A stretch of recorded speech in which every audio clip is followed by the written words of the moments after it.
ചർച്ചകൾക്ക് തയ്യാറാണെന്ന യാക്കോബായ സഭയുടെ നിലപാട് സ്വാഗതം ചെയ്ത ഓർത്തഡോക്സ് സഭ ആത്മാർത്ഥതയോടെയാണ് പറഞ്ഞതെങ്കിൽ മലങ്കരയിൽ സമാധാനമുണ്ടാകുമെന്നും മലങ്കര സഭയെ കേസുകളിലേക്ക് വലിച്ചിട്ടത് യാക്കോബായ വിഭാഗമാണെന്നും ഓർത്തഡോക്സ് സഭ പുറത്തിറക്കിയ പ്രസിദ്ധീകരണത്തിൽ പറയുന്നു. മറ്റൊരു സഭയായി നിലകൊള്ളാനാണ് തീരുമാനമെങ്കിൽ കയ്യേറി വെച്ചിരിക്കുന്ന പള്ളികൾ തിരികെ നൽകണമെന്നും ഓർത്തഡോക്സ് സഭ പറയുന്നു.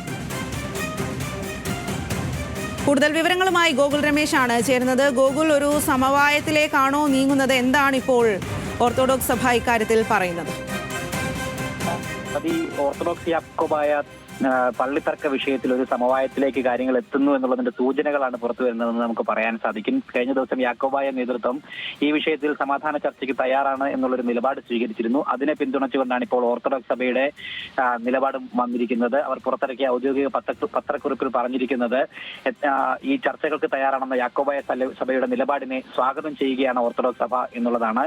എത്രയോ കാലങ്ങളായി ഓർത്തഡോക്സ് സഭ ഇക്കാര്യം ആവശ്യപ്പെട്ടുകൊണ്ടിരിക്കുന്നതാണെന്നും അതോടൊപ്പം തന്നെ ചില വിമർശനങ്ങൾ എന്നുള്ള രൂപേണ ചില വാക്യങ്ങളും ആ ഒരു ഔദ്യോഗിക പത്രക്കുറിപ്പിൽ നമുക്ക് കാണാനായിട്ട് സാധിക്കുന്നു. അതായത് ആരോട് ക്ഷമിച്ചാലും കോട്ടയം ദേവലോകത്തെ കാതോലിക്കയോട് ക്ഷമിക്കില്ലെന്ന് പറഞ്ഞ അതേ നാവിൽ നിന്ന് തന്നെ സമാധാനത്തിന്റെ സ്വരം ഉയർന്നത് നന്നായി എന്നുള്ള രീതിയിലുള്ള പ്രതികരണവും ആ പ്രതികരണത്തിൽ അല്ലെങ്കിൽ ഓർത്തഡോക്സ് സഭയുടെ ഭാഗത്തു നിന്നുണ്ടായിട്ടുള്ള പ്രതികരണത്തിൽ ഉണ്ടായിട്ടുണ്ട്. ആത്മാർത്ഥതയോടെയാണ് യാക്കോബായ സഭാ നേതൃത്വം സമാധാന ചർച്ചകൾക്ക് സാധ്യതയുണ്ട് എന്ന് പറഞ്ഞതെങ്കിൽ മലങ്കരയിൽ സമാധാനം ഉണ്ടാകുമെന്നും മലങ്കര സഭയെ കേസുകളിലേക്ക് വലിച്ചിട്ടത് പൂർണ്ണമായിട്ടും അതിന്റെ ഉത്തരവാദിത്വം യാക്കോബായ വിഭാഗത്തിനാണ് എന്നും രാജ്യത്തെ നിയമത്തെ അംഗീകരിക്കുന്നു എന്ന് പറയാൻ ആദ്യം യാക്കോബായ സഭ തന്നെ തയ്യാറാകണം എന്നുമുള്ള രീതിയിലുള്ള പ്രതികരണങ്ങളും അതിനോടനുബന്ധമായിട്ട് ഓർത്തഡോക്സ് സഭയുടെ ഭാഗത്തു നിന്നും ഉണ്ടായിരിക്കുന്നു. അതല്ല, മറ്റൊരു സഭയായി നിലകൊള്ളാനാണ് തീരുമാനമെങ്കിൽ കയ്യേറി വെച്ചിരിക്കുന്ന പള്ളികൾ തിരികെ നൽകണം എന്നും ഓർത്തഡോക്സ് സഭാ നേതൃത്വം ഇതിനോടകം ആവശ്യപ്പെടുകയും ചെയ്യുന്നുണ്ട്. കഴിഞ്ഞ ദിവസം യാക്കോബായ സഭയുടെ കാതോലിക്ക വാഴ്ചയ്ക്കെതിരെ ശക്തമായിട്ടുള്ള നിലപാട് ഓർത്തഡോക്സ് സഭ എടുത്തിരുന്നു. ആ വിഷയത്തിലടക്കം